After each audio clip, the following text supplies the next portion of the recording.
Bonjour, c'est Laura, groom international depuis 4-5 ans maintenant et aujourd'hui je vous retrouve pour une nouvelle vidéo afin de vous parler de la douche, quand est-ce qu'on douche nos chevaux et pourquoi.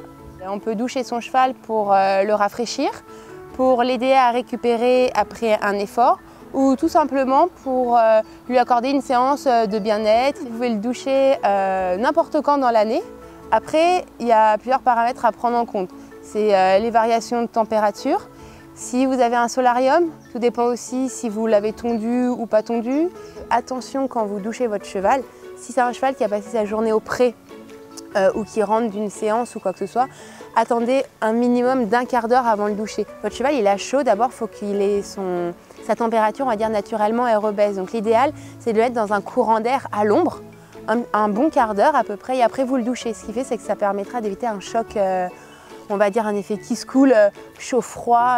Personnellement, quand je douche mon cheval, j'aime bien commencer par mettre le jet à une force à peu près moyenne. Je commence assez rapidement sur les membres pour que le cheval prenne, on va dire, la température et la puissance du jet. Et très vite, je monte au niveau de l'épaule du poitrail. Généralement, c'est la zone sur laquelle je commence. Après, je passe plutôt au niveau des flancs pour faire le corps, la croupe. Un point de vigilance, on entend souvent qu'il faut se méfier quand vous douchez les reins des chevaux.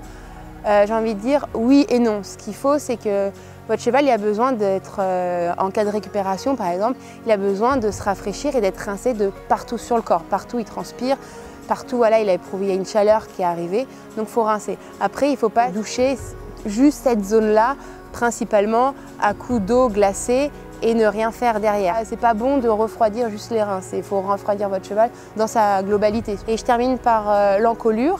Je lui douche éventuellement soit la tête au tuyau ou à l'éponge, ou j'évite si celui-ci est trop sensible au toucher sur la tête. Le couteau de chaleur, c'est quelque chose qui est pour moi qui est primordial quand vous douchez votre cheval, surtout en ce moment avec la période des canicules et les fortes chaleurs qu'il y a. Si vous douchez votre cheval, généralement on dit que dans les 2 minutes qui suivent, il faut passer le couteau de chaleur. Pourquoi?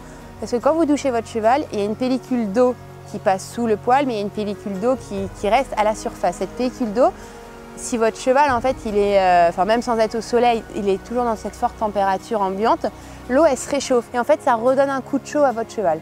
Après une douche ou un shampoing, vous en profitez pour masser votre cheval. Alors, il y a des chevaux qui aiment bien le creux qui est entre l'épaule et le départ de l'encolure, ou juste devant le garrot sous la crinière.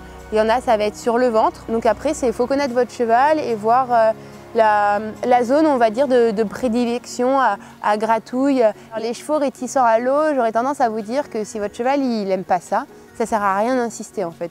Parce que le but de la douche, c'est de leur accorder un moment de bien-être et de détente. Donc dans ce cas-là, privilégiez de prendre une serviette, une éponge dans de l'eau fraîche et plus de l'amadouer en disant bah, regarde, je te frotte avec ma serviette, mon éponge, et après la serviette, vous lui posez. C'est une manière de rafraîchir votre cheval, mais sans le braquer pour la douche.